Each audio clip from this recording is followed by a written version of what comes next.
Hey there guys, welcome back to another video. Today's a little different as today I'm working on an F30 chassis. It's my friend Zay's 335. His car suffered the typical charge pipe explosion issue. The OEM plastic ones, they tend to explode. It's not a matter if it fails, it's going to be a matter of when. It's typically inevitable. So in replacement of the plastic OE one, we're going to be installing this aluminum upgrade from ARM or ARM Motorsport. It's a very nice piece. I have a video of talking about this piece when it comes in its box and everything, so I'll insert that here within this video. Now the downfall is this can happen to you at a very inconvenient time and place. Like my friend Zay here, it actually happened to him while he was picking up belongings from his ex-girlfriend's house. Long story short, his ex-girlfriend's new man nearly shot him. He had to run off the porch and hide in the woods for a few hours. Very interesting night. So yeah, if possible, replace this ahead of time so you're not stuck like my friend Zay here.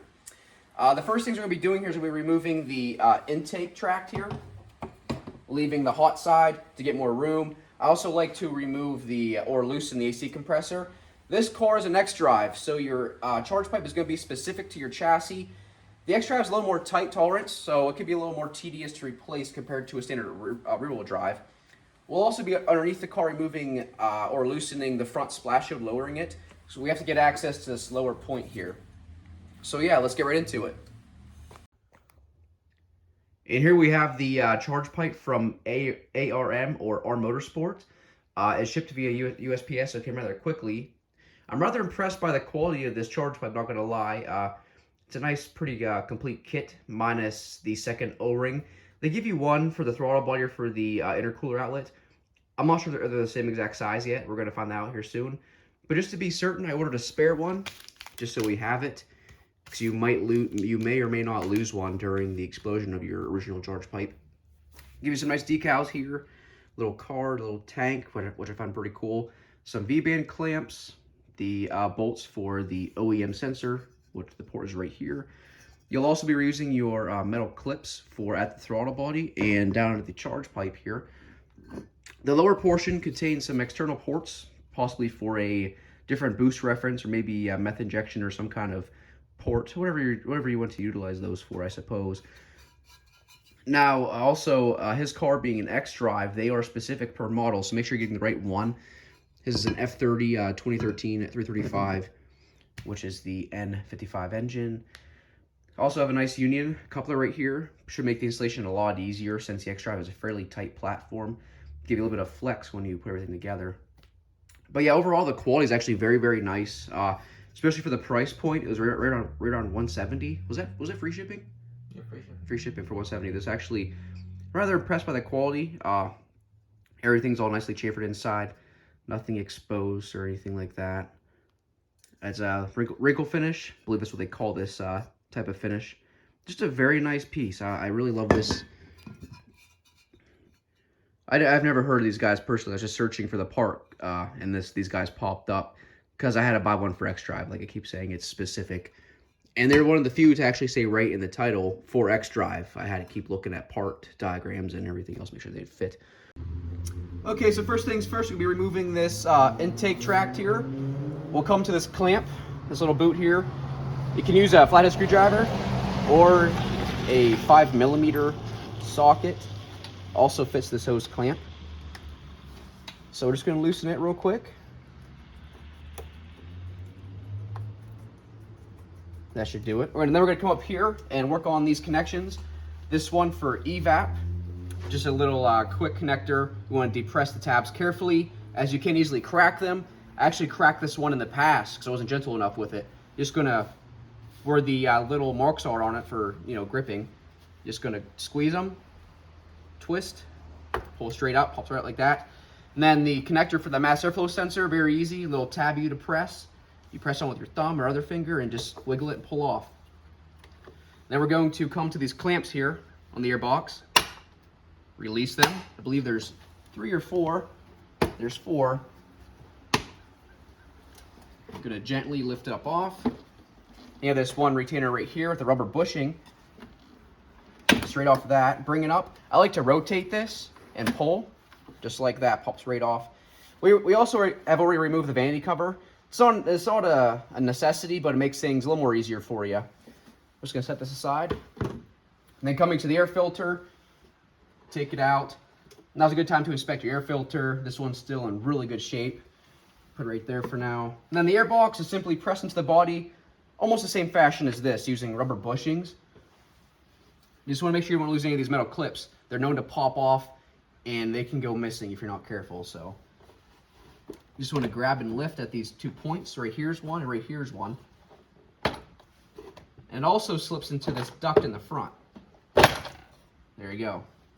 See how it kind of slides down over? So it goes straight down in, straight down back up. Check your clips, make sure you have them all. They're all still here. This one popped off, but it stuck to the box, thankfully. And we'll just put the air filter back in it and set it aside. We'll get these out of the way. Now the next part that I like to do is, might as well get the serpentine belt off. And there's one key thing I want you guys to check when you're at this position. Okay, here we are at the, this is called your belt tensioner here. It's very important. These like to get weak. And what happens on these engines is, believe it or not, you see how the harmonic balancer or crankshaft pulley down here, how the weight of it is on the front? Your usual harmonic balancer will be, the weight will be on the back. These engines doing this on the front, what happens is, whenever this tensioner gets weak, the belt will actually slip off of its pulleys, and through momentum and inertia, it actually gets sucked into the crankcase, to the front main seal. It happens quite often, actually. This belt enters the engine, and it can actually get sucked into your pickup tube, starvating the engine of oil and possibly destroying the engine. So it's always good to check it and everything. To loosen the pressure, we're going to use a T60 Torx bit here, or a Torx socket. They are pretty tight, so I would like to use a 1/2-inch drive if possible. Stick it in here, I'm using a breaker bar. Just walk it down in there. And you just want to take note of how it's going to loosen. So in my case, I'm going to be swinging it clockwise. So it's going to be going this way. Down just like that. It's all about leverage. Last time I struggled with this, but this time I'm using a lot bigger of a tool to make things a lot easier. You're just going to walk it off a pulley somewhere. I'm going for the alternator, or let's go down to this idler here, this smooth pulley. Should be a lot easier to take off of it. You can get around the AC compressor like that. Now we're going to slowly release tension off the tensioner here. And there we go. If you feel like that's too easy to do, might as well just replace it while you're in here. It's not a very expensive part. It's a lot cheaper than buying a replacement engine. So once again, if this seems like it's getting loose or weak or something, replace it, because worst case scenario is this belt will literally enter the engine if it slips off. It's crazy, but it just is how it happens, because the back of the crankshaft pulley is actually unguarded. There are kits available online that you take off your pulley and add a spacer behind it to avoid that from happening. But yeah, this is a huge thing right here. Just make sure you're always checking on your belt tensioner. Okay, once you're in here working with the intake tube totally open, you'll want to cover it with something so nothing falls in, because that'd be not a very good time. So we'll just use a plastic bag, simple, or a rag or something. We'll just cover this guy up like that, so nothing can fall in there. And then your belt, just keep it out of the way, bring it up here out of the way. And now I like to remove or loosen some of the evap components. Like this, I believe this to be your purge solenoid right here on this bracket with the rubber bushing. It will simply pull right off of that. First, we'll unplug it here. Then we'll just walk it off really easy, just so it's loose. And then we'll work on getting this hose off here. Once again, be very careful. These little guys will snap very easily if you're not careful with them. What I find best is to always squeeze and rotate the pieces like that. It pop right off. Hopefully you guys can see that. It's a little dark down here, so we apologize. And then it also runs down to the charge piping. Right there. Can they see it? Right there is where it runs to the charge piping. Same thing, the same style tabs. You're gonna grab them and just pull it out like that. Once again, be very gentle. And here's your evap line. We'll set it aside. Now, as you guys can see, we have a little bit of a rigging going on here with some tape and some hose clamps. We had to make this last him at least a week until the part came in. So once again, just make sure you're doing your research. Buy parts ahead of time so you're not left stranded. It's going to happen. So just be prepared. Be prepared for this failure if you have one of these cars. What's your mileage at? What's your current mileage? 90 some? Yeah, 99. Okay, almost 100,000. Okay, so the failure happened almost 100,000 miles.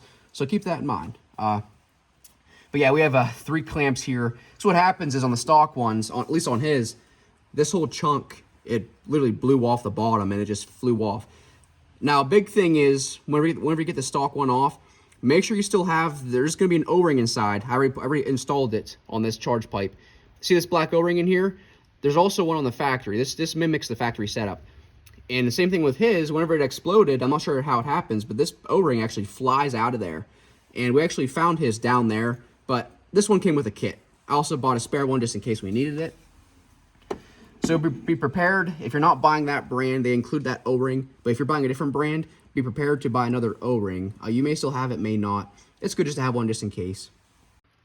Okay, so the next step of business here is after removing the evap hose and things like that, I like to go ahead and loosen the AC compressor. Now, on this engine, it's held on by 3 bolts. The front 2 are parallel to one another, one on the top, one on the bottom. And there's a third one on the back right here. The hardest one to get to in this case is the one below on the bottom. It's down below the compressor. You can feel it on the tip of my finger right now. There are some hoses there's an AC line right in the way of it. So I'm sure you can access this from the outside wheel well if you remove the wheel arch and everything. The wheel cover, I mean, the splash shield. However, in my case, this being X-Drive, the subframe's a little bit different in the front. So I actually come from the front and I'll get from the side using a small ratchet or something. It can be a little tedious to get to, so be sure to take your time on this bolt. It's actually, yeah, it's easy to get to when you're on the front. These two pretty simple. We'll just use a ratcheting wrench on it. These 2 bolts right here are for your alternator, total of 4. I believe this time I can leave the alternator alone. The last time I did this, I actually took the alternator and loosened it, but I think this time we can leave it be. And also what's nice is you can leave your AC lines hooked up so you don't lose any freon or any pressure. We're simply just going to loosen the compressor, grab the hoses, and just bring it up out of the way. And that will give us enough room to snake out the charge pipe. It's in here rather tight. This ratchet wrench likes to seize up, so I'll have to smack on the ground sometimes. Loosen up the ratchet mechanism. 13 mil. There's one. The one back here is a little tighter to get to, but you still get on it with the ratchet wrench.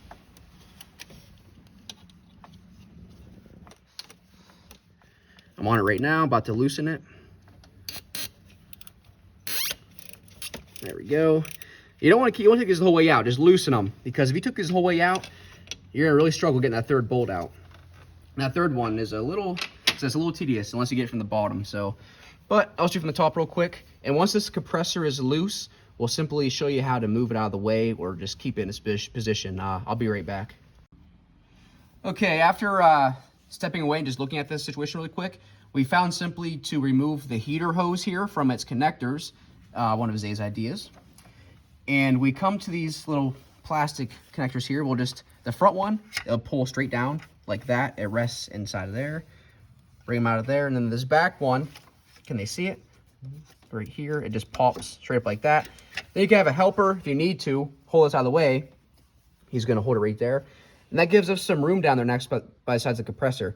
You still have these hoses down here to worry about, but if you're good enough, you should be able to avoid them. What I found to work best for me was, at the shop, I have these really stubby sockets. Like, they're really stubby.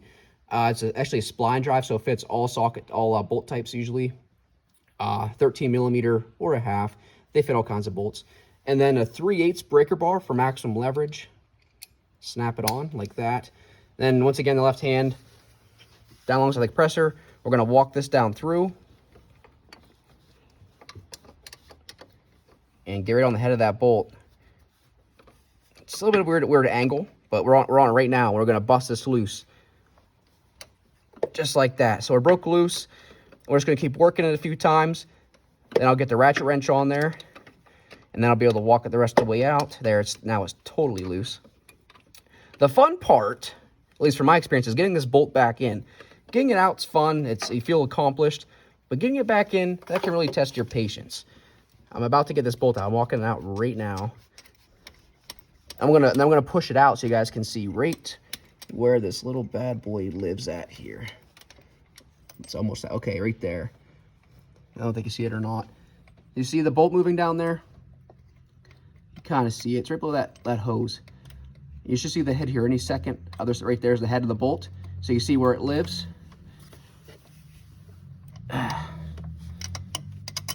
And there she is, right in my fingertips. There it is. That's the third AC compressor bolt.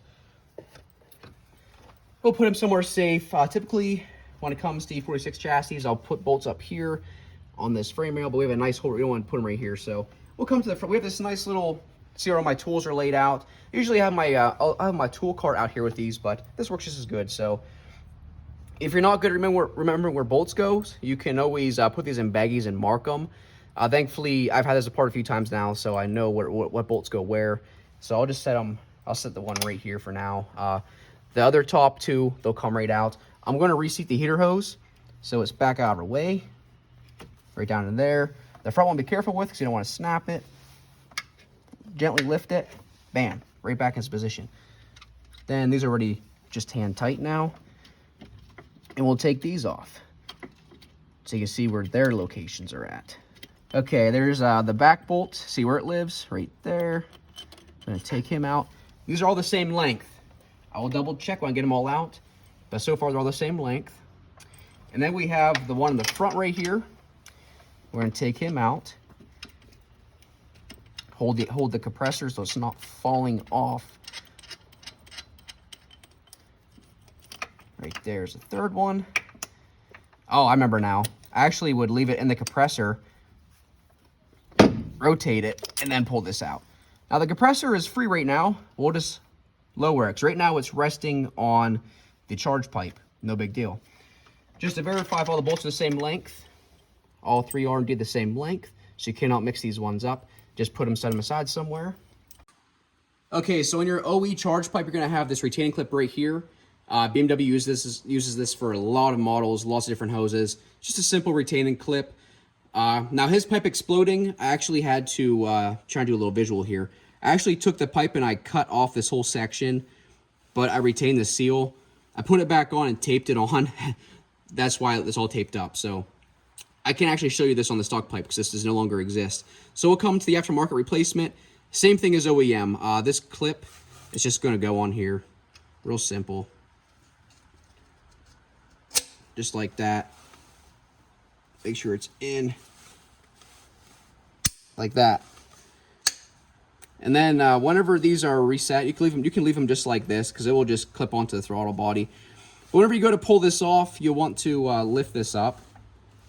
It's kind of hard to do. I don't want to nick up this new hose, but you're going to take some kind of tool. And you're going to pry up on this to lift it so it releases these inner locks here. Because ultimately that's what grabs the throttle body, is the ledge right there. So whenever you lift it up, it opens them up so it can pull right off. It's a really simple setup. But yeah, that's set up on there now for them. So there's also the same thing on the bottom, but it's different. You have to pull down on both sides, if I remember correctly, or lift them out of the way. It's not as simple as the top. The bottom's a little complicated, but once we're down there, I'll show you how to release it. Okay, now from the bottom of the car, that's where these screws came from. These are all 8mm. These retain the splash shield. If you want to come down here with me, Zay, just so I can loosen it and lift it and pull it straight down. You don't have to take it the whole way off. You may want to if you're on a lift or something. In my case, this is more than enough room to get access to the lower section of the intercooler piping. How removed? Let's see here. 2, 4, 6, 8, 9. It's uneven number, sadly, because already somebody had some of these screws already busted off in here. So not my doing. They just get weak and get worn out, like that one is. They get rusted, you know. So just remove however many you need to lower the splash shield down. And let me look underneath here real quick. Let me take a gander. Okay, it's right here.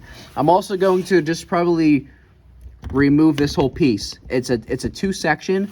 It comes up here and grabs this main splash shield. So I like to pull just this piece off right here, this upper triangle. So we'll get that off next, and then I'll show you guys right where the intercooler piping goes.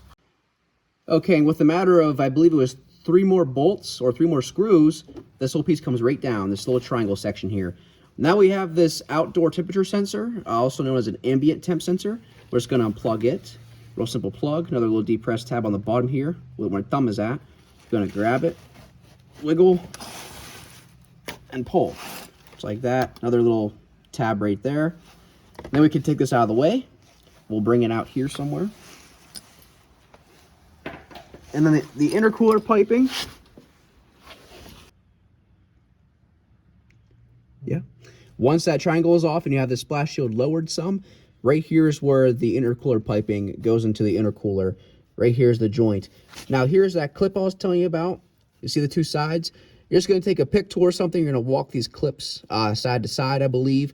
I want to grab a small tool, and I will be right back to show you how to release this. Is it clear? Okay, back down here again with a small flathead screwdriver like this.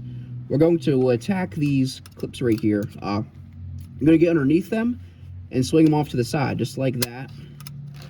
Sometimes they'll stay, sometimes they won't. It's kind of awkward because right now Zay and I are both down underneath the car, so I don't have much room to work with. I'm just trying to show you guys. But that right there is what you want to do with these. You want to swing them off to the sides like that. You want to do both sides. Now you'll find that if you try to do this side, this one will snap back in typically, like that. So you're going to want to isolate them somehow, whether it be holding them still, while you want to do both sides. Like I got this one. Undo both like that, and then you'll just you'll push back on the intercooler piping. It takes a little bit of playing with because it's a pretty tight seal, but once you get them like that, you can just push back on this piping and it will come off. It's just going to be tight. But that's how you release those clips. Once I get this pipe out, I'll show you exactly how this clip works so you can see exactly how it actually holds the pipe to the intercooler. I'll be back shortly. Clear? Is it clear? Okay, now back down here again, I found the better way to get this clip and make sure it stays totally unlatched for you.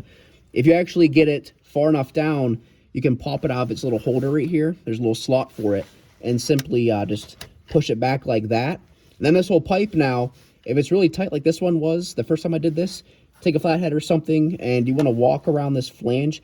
I already have it pushed back some, but this metal part will be actually up over this lip.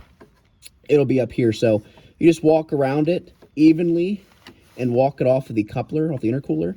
As you can see, this one, it's about ready to go. There. I can feel it's off right there. Yeah, it's ready to come off. So at this point, we'll go to the top of the car. I'll have Zay hold the AC compressor, and we'll simply just snake this out as the easiest way as possible. It could be tight, but it will come out easily now. Okay, I'm holding up the AC compressor. Right down there is the intercooler piping. My finger's touching it, so holding up the AC compressor with one hand and the other, see how it's moving now? It is now free down there because we have that clip swung out of its holder. So it is ready to come out. Now there's also a holder up here holding the where's that?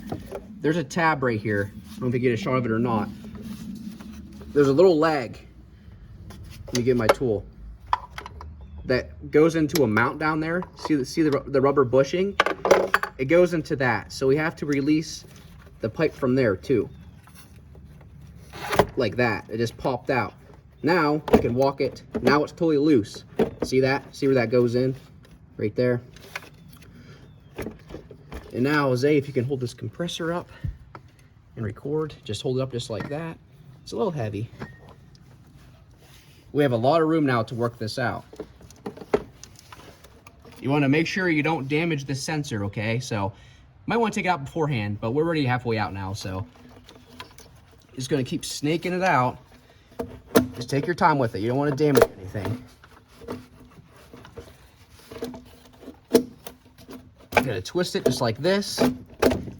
Once again, be very careful with these evap components. And there it is. It is now out from the car. Okay, and here's the pipe out. As you can see, there's not much to it. It's just the angles mess with you, the way it routes in there. So now that it's out, here's that little clip I was telling you about. You have to depress it because it latches both right there and down here. So the goal is to drop it straight down. See how I push down, it releases that one. See how it does that while pushing it straight down? So then we just swing it out of its holder to hold it open. And then there's an O-ring in here. You'll want to reuse it for your aftermarket charge pipe because not all of them include it. They are indeed different sizes, so you'll want to make sure you reuse that O-ring and put it in your new pipe. And then also this clip. you'll take it off and put it on your new pipe too. So that's how that clip works. There's that holder for it that puts it into a mount. Evap line, I believe this to be the map sensor. Yeah, there's not much to it. It's just, and what broke on his, this whole section down here blew out. I have it aluminum taped, but this whole piece, it just shattered. Here's the O-ring. Save it if yours didn't come with it. This will also go into your new pipe. But yeah, that's just what happens. They like to explode. Big chunks just like that, and then it pops off. All right, let's prep the new one. Okay, so as far as prepping the replacement charge piping, we swapped over the map or boost reference sensor. Your typical stock size should be a T20 torque screw. Should be 2 of them retaining the sensor. Take those off. Then use the screw supplied or bolt supplied. I believe those were a 4 Allen. Then as far as the coupler union here, I put them together. Both of those flanges meet in the middle here of this bulge. I went ahead and tightened this side, leaving this side loose so I can rotate it need be to the fitment. Now I'm hoping this clears everything. For more room, I went ahead and I removed the OEM bracket that mounts the charge pipe. As you remember, it was behind the air compressor there, right behind it. Just a 13 mil retaining it. So take it out of the way because that's right where the head of this ended up. I wanted this right here because right down there is the steering shaft. And if you want to show them the steering shaft, you want to make sure you avoid that steering shaft. You see it right here. So you want to go ahead and orientate your clamps up here to avoid the steering shaft. So leaving that loose so I can rotate it, which should be good to go. Also transferred the seals. This one in here is directional. It is the way that it's angled should slip onto the pipe. So just reuse that seal. This clamp swapped right over. We did not swap over that top plastic piece because it's no longer needed and it does not work with this. It's just, it's unnecessary. So we don't swap over that little black plastic piece. These little ports here, these additional ports they supply you with, take these out, put some thread sealant on them, reinstall them. Also a 4 Allen, if I remember correctly. Make sure your throttle body O-rings on here. Swap this clip over. Before you install this, I went ahead and I always like to use some sort of lubricant on O-rings. So I just use electrical grease. Anything really silicone based will work just fine for a lubricant. Some silicone spray on both sides so it slips over the joints real easily. Same thing with the cooling system on older BMWs. I always use silicone lubricant on these O-rings. It makes the joints slip together really easy because they can be a struggle to loosen. And one last time, once again, this bolt, whenever you go to take it out, I'll show you exactly what I mean. It'll strike the frame rail. You really can't get it out easily. So we just leave it in the compressor, walk it off, lift it, pull it straight out like that. And then we will snake down the charge piping, or try to the best we can. I'm going to pop this back off its bracket. I'm going to walk this down the same way it came out. So I brought it down, trying to avoid the evap pieces here. We're going to slowly just twist it certain ways. And also, whenever you put in this map sensor, make sure you put it in the right direction. If it's going to face towards the firewall, because the plug for it, the harness only reaches so far. So it does not face this way. The plug will face back.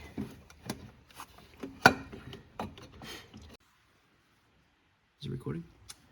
After some further messing around here, we're actually able to get the AC compressor up out of its spot. Simply by the heater hose from earlier, same thing. Taking out of its holders, bringing it up. And then the air conditioning compressor was able to clear everything, even the pulley. We got it up out of there. So we got all this room now to see down in here. You actually want to disassemble this pipe again and just fasten the bottom first down to the intercooler, bring it up, and then with the throttle body connector with the throttle body connection with the coupler, bring it down on top of the bottom one. You're gonna have to orientate these clamps in a certain direction. I'm hoping this one should be fine. This one may work this way, it may not. I may actually take it off and have it facing up on this side. Not too sure yet. But yeah, took a little more effort than you would think. This being a solid piece versus the OEM one, even with this coupler, there's not much movement. So it was probably a solid half an hour or so getting it to fit just right.